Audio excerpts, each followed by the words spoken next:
Hello दोस्तों, स्वागत है आपका द स्टूडेंट चैनल में। CBT 1 के जो इम्पोर्टेंट क्वेश्चन है उस सीरीज में ये 8वां पार्ट है। इससे पहले मैंने जो है 7 पार्ट जो है अपलोड कर चुका हूँ। तो जो लोग जो है पिछले के पार्ट नहीं देखे हैं वो प्लेलिस्ट में जाकर के वो सारे पार्ट देख सकते हैं।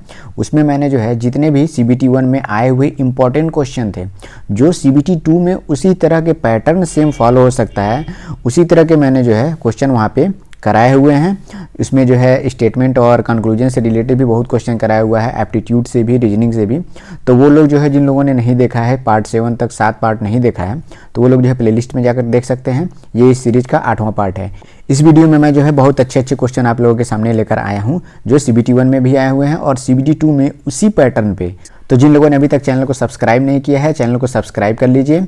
और जो लोग टेलीग्राम ग्रुप से जुड़ना चाहते हैं, उसका लिंक मैं जो है डिस्क्रिप्शन में दे दूंगा, वहाँ से आप जो है टेलीग्राम ग्रुप से जुड़ सकते हैं। तो आइए स्टार्ट करते हैं। इसमें देखते हैं कौन कौन से इंपॉर्टेंट क्वेश्चन हैं। सबसे पहला क्वेश्चन दिया हुआ है, देखिए सर्किल से, यहाँ पे मैंने एप्टीट्यूड से उठाया हुआ है। ये CBT 1 में आया हुआ क्वेश्चन है, अच्छा क्वेश्चन है। इससे 2 टाइप के क्वेश्चन बन सकते हैं। देखिए कह रहा है कि 2 वृत्त दिए हुए हैं, उनकी त्रिज्या दिया हुआ है 3.5 सेंटीमीटर और 4.5 सेंटीमीटर। उनके केंद्रों के बीच की दूरी दिया हुआ है 10 सेंटीमीटर, अर्थात जो है उनके सेंटर के बीच की जो दूरी है 10 सेंटीमीटर है। कह रहा है तो अनुप्रस्थ समान स्पर्श रेखा की लंबाई ज्ञात करनी है। इंग्लिश वाले देख लीजिए कि आपको ज्ञात क्या करना है, ट्रांसवर्स कॉमन टेंजेंट।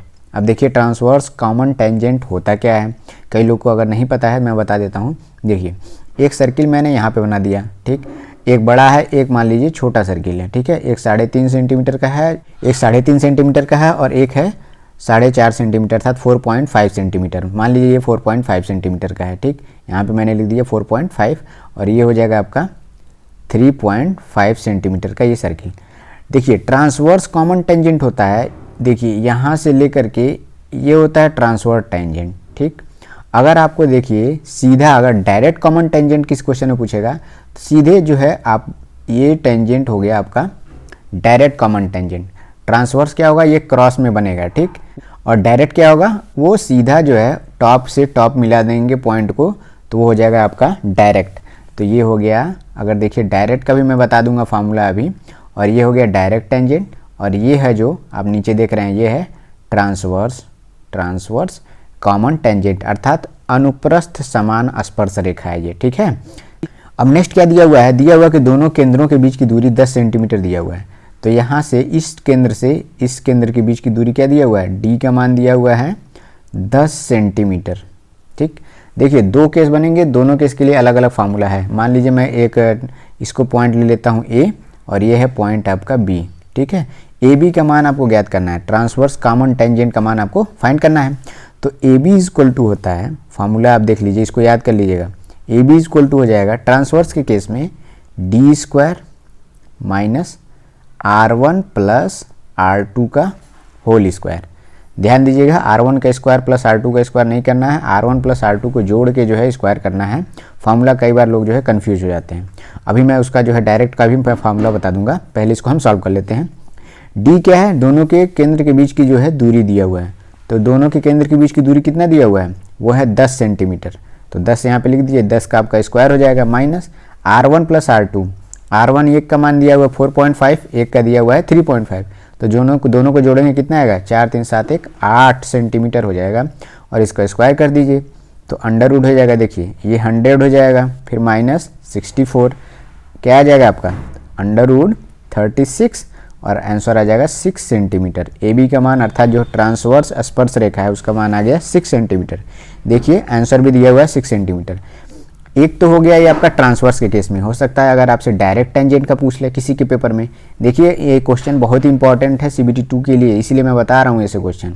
और इससे बनने वाले जो और भी क्वेश्चन हो सकते हैं उसको भी मैं यहाँ पे बता रहा हूँ। तो डायरेक्ट के केस में जो फार्मूला आपका बन जाएगा, डायरेक्ट टेंजेंट अगर आपको निकालना है तो डायरेक्ट के केस में आपका हो जाएगा डायरेक्ट टेंजेंट। मान लीजिए वही डायरेक्ट टेंजेंट का मान AB है, AB का माप आपको निकालना है, तो फार्मूला क्या हो जाएगा, सेम फार्मूला रहता है D² minus R1 minus R2 का होल स्क्वायर, ठीक है। बड़े में से छोटे को घटा देंगे और स्क्वायर कर देंगे, तो ये आपका हो जाएगा डायरेक्ट टेंजेंट का ये फार्मूला है। तो दोनों फार्मूला आप याद रखिएगा। हो सकता है इसमें ट्रांसवर्स का पूछा है, तो आप में जो है किसी में डायरेक्ट का पूछ सकता है, और ट्रांसवर्स का भी किसी में पूछ सकता है, इसीलिए तो मैंने कराया कि ये CBT 2 में भी इंपॉर्टेंट है। तो ये क्वेश्चन अच्छा क्वेश्चन था। अब नेक्स्ट क्वेश्चन देखते हैं। नेक्स्ट क्वेश्चन देखिए, ये बहुत ही अच्छा क्वेश्चन है, त्रिभुज से रिलेटेड है। कह रहा है कि किसी बड़े त्रिभुज के शीर्षों पर 3 छोटे त्रिभुज इस प्रकार से बनाए गए हैं कि छोटे त्रिभुज की प्रत्येक भुजा उसके अपने ही बड़े त्रिभुज की भुजा की लंबाई के 1/3 के बराबर है। तीनों छोटे त्रिभुजों के क्षेत्रफलों का योग और शेष बड़े त्रिभुज के क्षेत्रफल का अनुपात आपको ज्ञात करना है। क्वेश्चन इतना बड़ा दिया हुआ है, हो सकता है आपको एक बार में पढ़ने में ना समझ में आए, इसलिए धीरे धीरे भी आप इसको पढ़ लीजिएगा। कुछ लोग अपने स्वयं से भी करना चाहते हैं तो उसको जो है एक बार स्वयं से करके जरूर ट्राई करिए, ठीक है। ये CBT 1 में आया हुआ क्वेश्चन, अच्छा क्वेश्चन है ये। अब मैं बताता हूँ इसको कैसे होगा। एक ट्रायंगल दिया हुआ है, देखिए ट्रायंगल के बारे में कुछ नहीं दिया हुआ है, बस आपको जो है भुजाओं का रेशियो दिया हुआ है 1:3 के है। देखिए यहाँ पे लिखा भी हुआ है लंबाई के 1/3 में, ठीक। कह रहा है तीनों शीर्ष पे जो है एक त्रिभुज यहाँ पे मैंने कट कर दिया, एक त्रिभुज मैंने यहाँ पे बना दिया और एक त्रिभुज मैंने यहाँ पे बना दिया, ठीक। अब देखिए 3 त्रिभुज आपके शीर्ष पे दिख रहे हैं, एक ये हो गया आपका और एक ये हो गया और एक ये हो गया। कह रहा है कि जो टोटल अगर लेंथ मान लेते हैं हम इसका 3 है, ठीक है, 3 सेंटीमीटर चाहे 3 यूनिट कुछ भी मान लीजिए, तो हर एक का जो यहाँ पे क्या हो जाएगा 1 सेंटीमीटर का ये भी हो जाएगा, 1 सेंटीमीटर का ये भी हो जाएगा। देखिए मैंने इसको समबाहु त्रिभुज माना है, ये सिर्फ आपको रेशियो निकालने के लिए फॉर्म में कह रहा है फॉर्मूला, तो आप जो है त्रिभुज को कोई एक कंसीडर करके ही इसको सॉल्व कर सकते हैं, रेशियो निकाल सकते हैं, जिससे क्वेश्चन आपका आसानी से लग जाएगा। तो समबाहु में मान लिया 3 सेंटीमीटर 3 सेंटीमीटर, अब बाकी जो सभी जो त्रिभुज हैं उसके जो क्षेत्रफल भुजा का मान हो जाएगा वो क्या हो जाएगा 1-1 सेंटीमीटर, क्योंकि लंबाई का 1/3 है, ठीक। अब क्या करना है आपको, सभी जो छोटे त्रिभुज दिख रहे हैं उसका आपको एरिया निकालना है, तो वो भी तो एक समबाहु त्रिभुज होंगे। समबाहु त्रिभुज का जो है एरिया क्या होगा, छोटे त्रिभुज का अगर एक का मैं एरिया निकालूं तो जो है उसमें 3 का मल्टीप्लाई कर दूंगा तो तीनों का योग हो जाएगा। तो मैं पहले से ही 3 का मल्टीप्लाई कर दे रहा हूँ, 3 × 1 का एरिया क्या हो जाएगा √3/4 a²। ए का मान क्या, भुजा का मान 1 सेंटीमीटर है, तो 1 का स्क्वायर कर दिया मैंने, तो यहाँ से आपका निकल के आ जाएगा 3√3/4, ठीक है, ये सेंटीमीटर स्क्वायर हो गया। ये हो गया बाकी जो शीर्ष पे जो बने हुए त्रिभुज हैं उनका योग, ठीक। अब जो है कह रहा है कि जो बचा हुआ क्षेत्रफल का हिस्सा है, अब देखिए बचा हुआ जो त्रिभुज है ये पूरा त्रिभुज हो गया, बचा हुआ त्रिभुज कितना है, ये आपका बचा हुआ त्रिभुज है, ठीक है, बचा हुआ क्षेत्रफल बचा त्रिभुज का। अब इसका एरिया आपको निकालना है, इसका एरिया कैसे निकलेगा, पहले बड़े वाले त्रिभुज का क्षेत्रफल घटा के, और ये अभी मैंने तीनों का योग करके निकाला, उसमें से घटाएंगे तो बचेगा। तो बड़े वाले त्रिभुज का एरिया क्या हो जाएगा √3/4, ए का मान क्या है 3 का स्क्वायर हो जाएगा, तो हो जाएगा 9√3/4। ये हो गया बड़े वाले त्रिभुज का टोटल एरिया हो गया। अब टोटल में से ये जो छोटे वाले त्रिभुज का एरिया इसको हम घटा दें तो बचा हुआ हिस्सा निकल जाएगा, तो इसमें से घटा दीजिए 3√3/4। अब घटाएंगे तो कितना आएगा, 9 में से सीधा 3 घटा दीजिए, आपका आ जाएगा 6√3/4। ये हो गया बचे हुए हिस्से का जो है क्षेत्रफल हो गया त्रिभुज की। अब आपको क्या करना है कि अब रेशियो निकालना है। कहे क्या रहा है रेशियो, जो तीनों त्रिभुज का मैंने 3 स्मॉल ट्रायंगल हैं उसको जोड़ के और बचे हुए जो त्रिभुज का क्षेत्रफल है उसका रेशियो निकालना है। अब देखिए 3√3/4 हो जाएगा, फिर रेशियो निकाल दीजिए, यहाँ पे हो जाएगा 6√3/4, ठीक। √3/4 √3/4 कट जाएगा, 3 एकम 3 और 3 दूना 6 हो गया। आपका कितना आंसर आ गया 1:2। ये हो गया आपका आंसर। देखिए क्वेश्चन जो है क्या कह रहा था आपको जो है ध्यान देना होगा। देखिए आंसर भी आ गया, बस आपको क्वेश्चन समझ में आना चाहिए। कई लोगों को क्वेश्चन इसमें समझ में भी नहीं आया होगा कि इसमें करना क्या है, और एक बार आप जो है पैटर्न लीक से हट गए तो क्वेश्चन पे आप हो सकता है 2 मिनट 3 मिनट दे भी दें और क्वेश्चन आपका ना हो पाए, और नहीं हो पाएगा तो फिर जो है आपका टाइम का भी लॉस हो जाएगा। तो ये क्वेश्चन अच्छा क्वेश्चन था, इसीलिए मैं आपको यहाँ पे करा दिया हूँ। अब नेक्स्ट क्वेश्चन देखते हैं। नेक्स्ट क्वेश्चन देखिए, ये तो रीजनिंग से है और मैं स्टेटमेंट और एजम्पशन से क्वेश्चन में हर सीरीज में मैं 2-3 कराता रहा हूँ। तो इसमें जो ये पहला क्वेश्चन है क्या रहा है कि लिखा हुआ है कि ट्रैफिक बोर्ड पर लिखा है कि गति आनंद देती है परंतु जान ले लेती है, अर्थात जो है हाई स्पीड में चलाते हैं। अगर देखिए यहाँ पे इंग्लिश में लिखा हुआ है स्पीड थ्रिल्स बट किल्स, मतलब जो है आप जो है हाई स्पीड में चलाएंगे तो थोड़ा सा आपको इन्जॉयमेंट आएगा, लेकिन क्या होगा कि वो आपकी जान भी ले लेती है अगर कोई एक्सीडेंट हो जाता है। तो बस ये ट्रैफिक बोर्ड पे यही लिखा हुआ है कि गति आनंद देती है परंतु जान ले लेती है। धारणाएं अर्थात एजम्पशन आपको क्या देखना है कि ऐसा हम क्या एज्यूम कर सकते हैं ऐसे, ठीक है। तो पहला एजम्पशन है, कह रहा है कि तेज ड्राइव करें और रोमांच का अनुभव करें। क्या स्टेटमेंट का मतलब ये होता है कि तेज गाड़ी चलाएं और रोमांच का अनुभव करें? ये तो पहला स्टेटमेंट बिल्कुल जो है फॉलो नहीं करता है, एजम्पशन फॉलो नहीं करता है ये। दूसरा एजम्पशन कह रहा है कि तेज ड्राइविंग करने पर भारी दंड लगेगा। ये स्टेटमेंट का बिल्कुल कहना नहीं है कि मतलब अगर आप तेज़ चलाते हैं गाड़ी तो आपको भारी दंड जो है या फिर जो है चार्ज लगेगा, हैवी फाइन लगेगा, तो ये दूसरा स्टेटमेंट भी गलत हो गया। तो पहला और दूसरा जो है दोनों एजम्पशन स्टेटमेंट को फॉलो नहीं करते हैं, तो इसीलिए जिस ऑप्शन में रहेगा उसको जो है आप वहाँ पे मार्क करिएगा। ये अच्छा क्वेश्चन था। अब नेक्स्ट क्वेश्चन देखते हैं। नेक्स्ट क्वेश्चन जो है स्टेटमेंट और कंक्लूजन से। स्टेटमेंट क्या कह रहा है? कह रहा है कि सभी लड़के जो है लड़कियां हैं, अर्थात मैं पहले बॉय का बना देता हूँ, ठीक है, ये हो जाए बॉय, और कह रहा है ये सभी लड़कियां हैं, तो यहाँ हो गया गर्ल। ये जो है इसके अंदर ग्राफ आपका बनेगा, ये है वेन डायग्राम। फिर कह रहा है सभी लड़कियां बंदर है, देखिए इस स्टेटमेंट में मत जाइएगा, गर्ल जो है बंदर है यहाँ पे दिखा रहा है, तो सभी लड़कियों को मैं यहाँ पे एक मंकी वाले सेक्शन के अंदर रख देता हूँ, इसको मैं डिफाइन कर देता हूँ मंकी से, ठीक। ये स्टेटमेंट कह रहा है। निष्कर्ष क्या निकलता है आपका? सभी बंदर लड़के हैं, सभी मंकी लड़के हैं नहीं, बॉय जो है सेक्शन वो अंदर है, तो सभी बंदर जो है लड़के नहीं हैं, तो पहला स्टेटमेंट फॉलो नहीं करता है, तो इसको काट दीजिए। दूसरा कह रहा है सभी लड़के बंदर हैं, तो सभी लड़के, हाँ जाहिर सी बात है, जो बॉयज़ है वो मंकी के अंदर ही सेक्शन है उसका, देखिए तो मंकी वाला सेक्शन सबसे आउटर है, तो सभी लड़के भी बंदर हैं और सभी लड़कियां भी बंदर हैं, दोनों जो है कंडीशन हो रहा है, देखिए यहाँ पे लिखा भी हुआ है। तो आप वैसे स्टेटमेंट में मत जाइएगा, ये क्वेश्चन CBT 1 में आया हुआ क्वेश्चन है, तो कौन सा क्वेश्चन सेटिस्फैक्शन करेगा? दूसरा जो कंक्लूजन आपका निकल के आ रहा है वो स्टेटमेंट को फॉलो करता है, पहला नहीं फॉलो करता है। तो देख लेते हैं कौन सा सही है। केवल निष्कर्ष 2 जो है अनुसरण करता है, ऑप्शन 4 इसका सही जवाब है। नेक्स्ट क्वेश्चन देखते हैं। नेक्स्ट क्वेश्चन कह रहा है कि दो मित्र हैं X और Y, एक स्थान A से अपनी यात्रा शुरू करते हैं। X दक्षिण की ओर 20 किलोमीटर चलता है, Y पूरब की ओर 15 किलोमीटर चलता है तथा X और Y के बीच में सबसे कम दूरी क्या होगी, इन ऑप्शन में से आपको बताना है, ठीक है। दो दोस्त हैं, एक मैंने पॉइंट ले लिया A, ठीक है, यहाँ से चलना शुरू करते हैं। कह रहा है कि X जो है साउथ की तरफ चलता है। पहले आप देखिए मैप में कौन नॉर्थ होता है कौन साउथ होता है, ये पता होना चाहिए आपको। ये देखिए ऊपर वाला हिस्सा नॉर्थ होता है, नीचे साउथ, और ये हो गया ईस्ट, और ये है आपका वेस्ट, ठीक है, ये आपको पता होना चाहिए और मुझे लगता है सबको पता भी होगा। X कह रहा है कि दक्षिण की ओर चलता है 20 किलोमीटर, मतलब जो है साउथ क्या है, नीचे है, तो आपको नीचे चलाना है। X जो है यहाँ पे कितना चलता है, 20 किलोमीटर, ठीक, 20 किलोमीटर चलता है। Y कह रहा है पूरब की ओर चलता है, ये तो X हो गया। Y पूरब अर्थात ईस्ट इधर है, तो पूरब कितना चलता है, 15 किलोमीटर, 15 किलोमीटर चलता है। कह रहा है X और Y के बीच में सबसे कम दूरी क्या हो सकती है, तो सबसे कम दूरी देखिए किधर से भी आप जाइए, अगर मान लीजिए ऐसे ऐसे जाते हैं यहाँ पे तो दूरी ज़्यादा हो जाएगी, ऐसे ऐसे जाएंगे तो भी दूरी ज़्यादा, ऐसे भी जाएंगे दूरी ज़्यादा होगी। विकर्ण जो होगा इसका यही सबसे मिनिमम डिस्टेंस आपको बताएगा। तो सबसे मिनिमम डिस्टेंस आप यहाँ पे आप समझ गए होंगे क्वेश्चन कैसे लगेगा।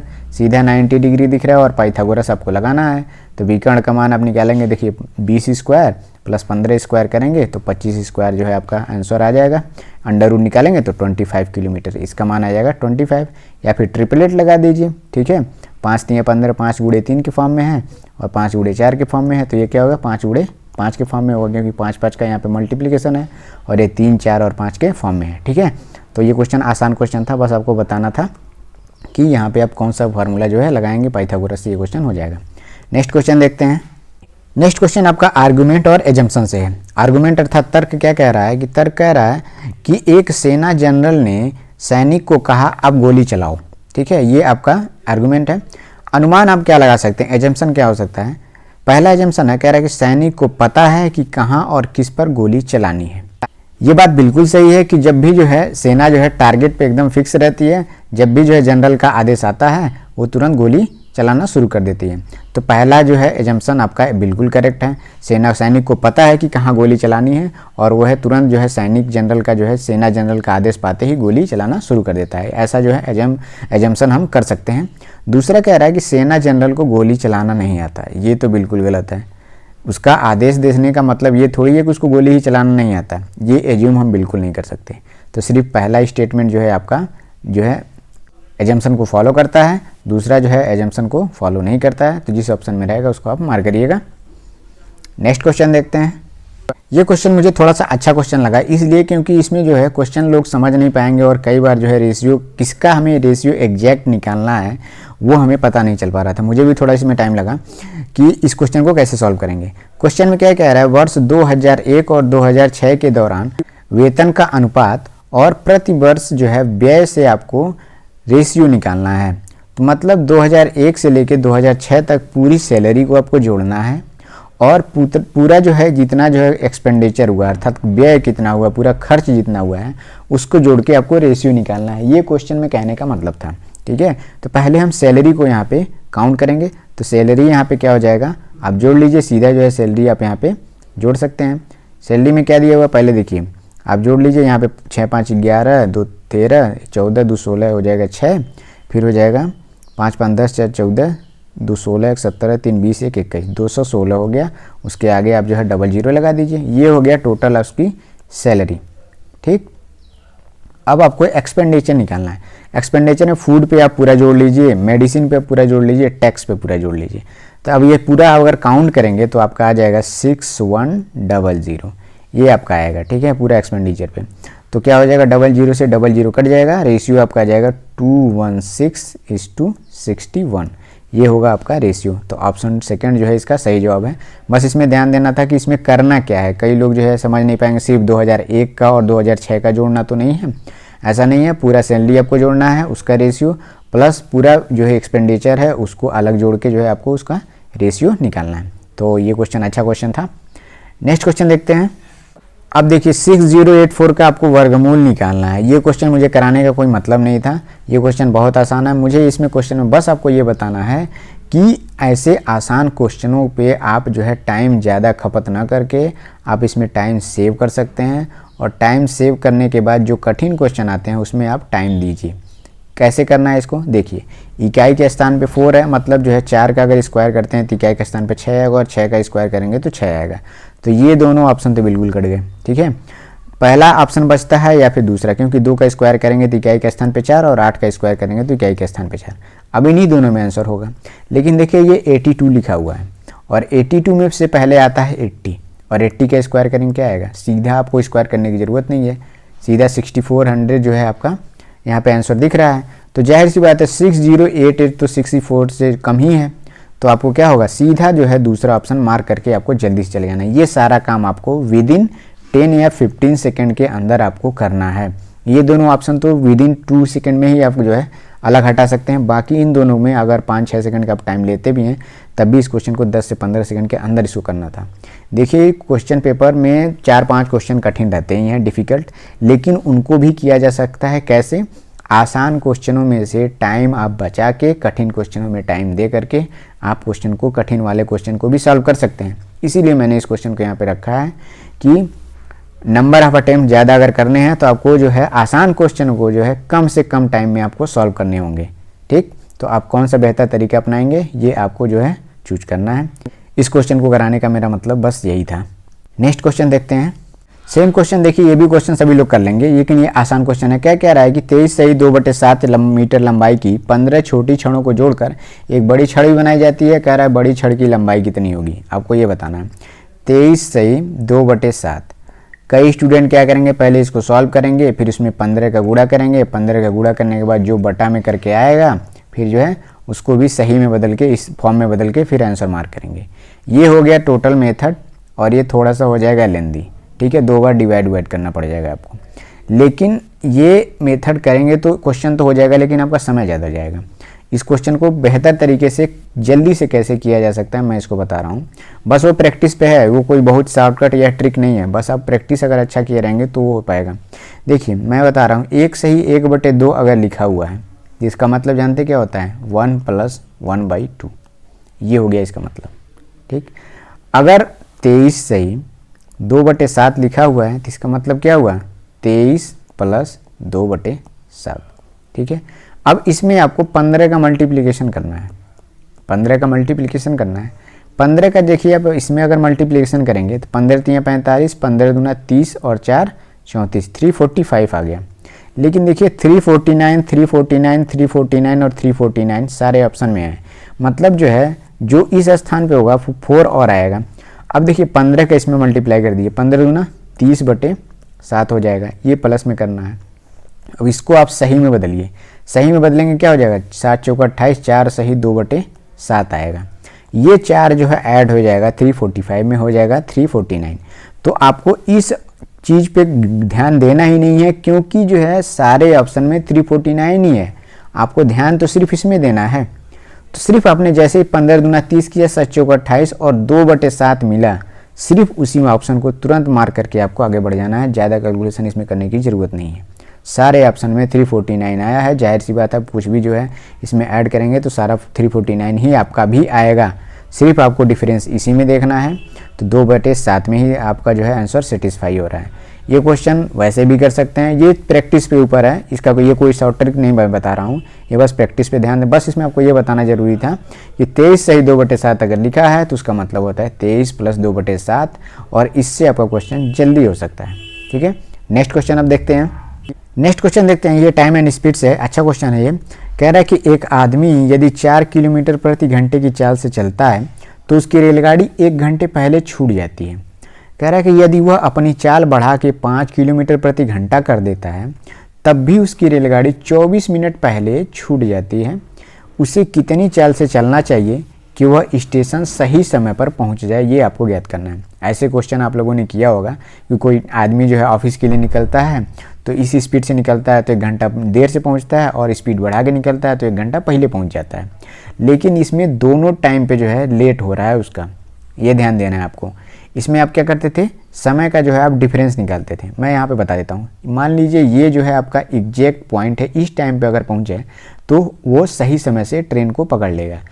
लेकिन क्या हो रहा है, हमेशा वो पहले जब चल रहा है तो 60 मिनट देर हो जा रहा है, मतलब जो है 60 मिनट बाद यहाँ पे अब जो है टाइम पहुँच गया तब वो पहुँच रहा है। ठीक, लेकिन फिर जो है वो उसने स्पीड जो है पहले अब चल रहा था 4 किलोमीटर पर आवर और फिर बाद में चल रहा है 5 किलोमीटर पर आवर।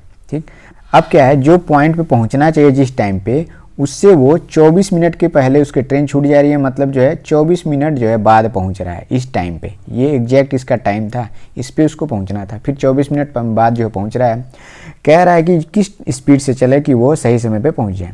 तो इसका फॉर्मूला जानते ही होंगे, मैं यहाँ पे फॉर्मूला लिख दे रहा हूँ। फॉर्मूला क्या होता है, S1 × S2, दोनों के स्पीड का मल्टीप्लीकेशन बटा S1 डिफरेंस निकालेंगे S2 का, जो ज़्यादा होगा उसमें से कम को घटा देंगे, इनटू टाइम का डिफरेंस निकालेंगे, जो ज़्यादा होगा दोनों टाइम का जो है डिफरेंस निकाल के आप जो है मल्टीप्लाई कर देंगे।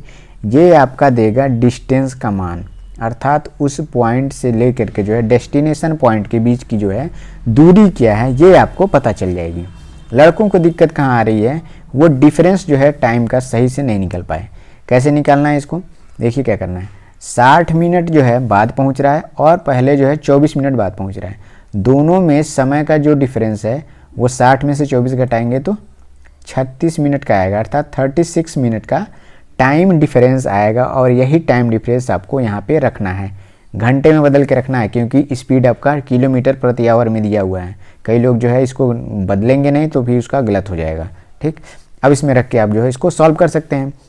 इक्वेशन आ गया आपका, जो है यहाँ पे डिस्टेंस आ जाएगा 4 × 5 अपॉन, दोनों का डिफरेंस निकालेंगे तो 5 में से 4 घट जाएगा तो 1 बचेगा, इंटू करेंगे टाइम का डिफरेंस 36 अपॉन 60 से आप डिवाइड कर देंगे तो वो आवर में बदल जाएगा। अब क्या करिए, यहाँ पे 6 से जो है काट दीजिए इसको, 6 × 36 हो जाएगा, ये 10 बार में हो जाएगा। ठीक, और ये हो जाएगा आपका 2 दूना 4, 2 पचे 10 और 5 से 5 कट गया, आपका आ गया कितना, 6 दूना 12 किलोमीटर। ठीक, 12 किलोमीटर का डिस्टेंस था जहाँ से वो स्टेशन के लिए चलता है। अब देखिए आपको डिस्टेंस पता चल गया। अब अगर देख लीजिए 4 किलोमीटर प्रति घंटा से अगर चलता था, ठीक, तो वो कितना टाइम लेता था, पहले आप ये निकाल लीजिए। अगर 4 किलोमीटर प्रति घंटा से चलता हो तब पहला अगर T1 मैं निकालना चाहूँ तो 12/4 हो जाएगा, 4 × 12, अर्थात 3 आवर में वो स्टेशन पहुँचता था। लेकिन ये 3 घंटा क्या है, 1 घंटे की उसकी देरी है, इसको जो है 2 घंटे में ही पहुंचना चाहिए था। क्यों, पहली कंडीशन में दिया ही है कि वो 60 मिनट का लेट कर देता है, 60 मिनट पहले जो है ट्रेन चली जाती है, उसको तो पहुंचना चाहिए 1 घंटा और पहले। तो आपको क्या करना होगा, इस समय में से 1 घंटा घटाना होगा। तो इसमें से आप 1 घंटा घटा देंगे, कितना आ जाएगा, उसको 2 घंटे में स्टेशन पहुँचना है और दूरी कितनी है, 12 किलोमीटर। अब आपको जो है स्पीड यहाँ से निकाल लेंगे। तो स्पीड का जो फार्मूला होता है चाल बराबर दूरी बटा समय, तो दूरी है 12, समय कितना है 2, 2 × 6 = 12 हो जाएगा। 6 किलोमीटर प्रति घंटा अगर स्पीड से वो चलता है तो वो स्टेशन पे सही समय से पहुंच जाता। तो सही ऑप्शन क्या है इसका, ऑप्शन सेकंड है। तो बस इसमें आपको ध्यान क्या देना था, ये फार्मूला सबसे पहले इंपॉर्टेंट है, ये डिस्टेंस निकालता है। कई लोग यहाँ पे 2 का मल्टीप्लाई कर देते हैं, कन्फ्यूज हो जाते हैं, कई बार नीचे प्लस कर देते हैं। देखिए दो सबके लिए कंडीशन अलग अलग का फार्मूला है, आप इसको पढ़ के जाइएगा, ठीक है। तो इसका आप ध्यान रखिएगा, आपको जो है फार्मूला याद रखना है, और स्पीड जो है इसमें टाइम का जो है आपको डिफरेंस कैसे निकालना है ये भी आपको इंपॉर्टेंट होता है। और इसको जो है किलोमीटर में, अगर मिनट में दिया है तो घंटा में बदल के रखिए, यूनिट का भी आपको ध्यान देना है। अब नेक्स्ट क्वेश्चन देखते हैं। क्वेश्चन क्या कह रहा है कि किसी वृत्त की एक चाप की लंबाई जो है वृत्त की परिधि की 2/9 है। वृत्त के केंद्र पर चाप के द्वारा बनाए गए कोण का आपको मान ज्ञात करना है। अब देखिए चाप क्या होता है, अगर किसी थीटा डिग्री पे वृत्त की जो परिधि होती है वही होती है वृत्त का चाप। ये हो गया इसका वृत्त का चाप। अब देखिए इंग्लिश वाले इसको कैसे समझेंगे, ठीक है। ये है आर्क, ठीक है, माइनर आर्क की बात कर रहा है। कह रहा है ये आर्क जो है टोटल परिधि का 2/9 हिस्सा है, ठीक है। ये आर्क जो है दिख रहा है आपको रेड कलर में, वो टोटल परिधि का 2/9 हिस्सा है। तो ध्यान दीजिए 2/9, इसका शॉर्टकट में एकदम रिजल्ट आपको मैं बता दे रहा हूँ। थीटा भी जो है 360 का 2/9 हिस्सा होगा, ठीक है। ये रिजल्ट हो गया, जितना हिस्सा आर्क होगा उतना ही हिस्सा थीटा होगा। ये मैं जो है शॉर्टकट है, आप समझ लीजिए, ये रिजल्ट है, समझ लीजिए। शॉर्टकट तो नहीं मैं कहता किसी चीज़ को, वो फाइनल रिजल्ट ही होता है, आपको याद कराया जाता है, शॉर्टकट कुछ नहीं होता है, ठीक है। तो 9 चौका 36, ये 40 हो गया, 40 दूना 80, ये हो गया 80 डिग्री। थीटा का मान हो गया 80 डिग्री। अब मैं इसको जो है एग्जैक्ट करके मैं बता देता हूँ, ठीक है। अब देखिए अगर मान लीजिए परिधि का मान है 2πr, 2πr टोटल परिधि होगी। ये 360 डिग्री पे होगा कि टोटल परिधि की नहीं होगा, देखिए 1 डिग्री पे तो नहीं है, टोटल जो है 360 डिग्री होगा। टोटल 360 डिग्री पे टोटल परिधि कितनी हो जाएगी, 2πr हो जाएगी। मैंने यहाँ पे बराबर कर दिया। अगर मैं चाहूँ 1 का मान निकालना, परिधि की अगर 1 का मान निकालना चाहूँ तो 360/2πr डिग्री हो जाएगा कि नहीं हो जाएगा, ये डिग्री में मान निकल के आएगा। लेकिन आपको निकालना क्या है, परिधि का 2/9 हिस्सा है ये, अर्थात 2πr गुणे 2/9, इस हिस्से का आप जो है थीटा निकालना है। तो एक जो है हिस्से का आपको पता चल गया, तो इतने हिस्से का क्या करेंगे आप इसमें मल्टीप्लाई कर दीजिए, तो हो जाएगा 2πr × 2/9। 2πr से 2πr कट जाएगा, 9 से काट दीजिए, फिर आपका जो है 80 डिग्री आपका आ जाएगा। तो ये एक नियम से भी था, ये थोड़ा सा लेंदी आपको लग रहा है। बस आपका रिजल्ट क्या पता चल रहा है, 2πr से 2πr कट जाएगा, जितना हिस्सा कहेगा उतना हिस्सा जो है वो थीटा का भी बनेगा। बस मैं इसीलिए आपको शॉर्टकट यहाँ पे बता दिया। ये क्वेश्चन मुझे अच्छा लगा और अच्छा है भी। जिन लोगों ने CBT 1 में इसको गलत कर दिया हो, या फिर जिन लोगों को ये आता है तो अच्छी बात है, जिन लोगों को नहीं आता है ये क्वेश्चन आप जो है देख लीजिएगा, सेम पैटर्न पे आएगा, तो आप गलती फिर से मत करिएगा, ठीक है दोस्तों। और वीडियो को अधिक से अधिक शेयर करिए। लोग वीडियो को शेयर नहीं कर रहे हैं तो थोड़ा सा जो है मुझे व्यू नहीं मिलता है, तो थोड़ा सा मनोबल थोड़ा गिरता है। तो आप लोग जो है थोड़ा वीडियो अधिक से अधिक शेयर करते रहिए। और इस वीडियो में दोस्तों बस इतना ही, और नेक्स्ट वीडियो में मैं और भी अच्छे अच्छे क्वेश्चन आप लोगों के लिए लेकर आऊँगा। तो जिन लोगों ने चैनल को सब्सक्राइब नहीं किया है, चैनल को सब्सक्राइब कर दीजिए और वीडियो को अधिक से अधिक शेयर करते रहिए। थैंक यू दोस्तों, बेस्ट ऑफ लक।